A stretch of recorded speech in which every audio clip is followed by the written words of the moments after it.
சூரியன் மேற்குல இருந்து உதிச்சது எக்ஸாக்டா எடுக்கணும்னு பாத்தீங்கன்னா 1995 இந்த நியூ வேர்ல்ட் ஆர்டர் வந்து லான்ச் பண்ணான் புஷ்.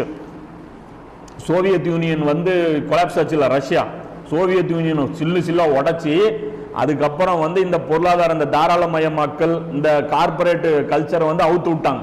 அதுக்கு முன்னாடி வரைக்கும் இந்தியாவில் இந்த கார்பரேட் கம்பெனிஸ் கிடையாது. டிவிஎஸ் சுசுகின்னு தான் இருந்துச்சு. சுசுகி டைரக்டா இங்க வராது. எஸ்காட்ஸ் யமஹா எல்லாமே ஒரு டைப் வச்சிருந்தா மட்டும்தான் வர முடியும். உள்ளூர் மக்களுக்கு முன்னுரிமை இருந்துச்சு.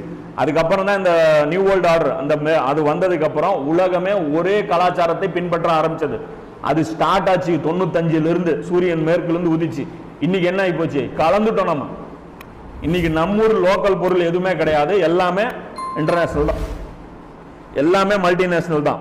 இப்போ அந்த அடிப்படையில் பார்க்கும்போது 95 இருந்து சூரியன் ஒரே நாளில் முதிக்காது, கொஞ்சம் கொஞ்சமா முதிக்கும்ல, அப்படியே கொஞ்சம் கொஞ்சமா. இப்போ சூரியன் எங்க இருக்கு?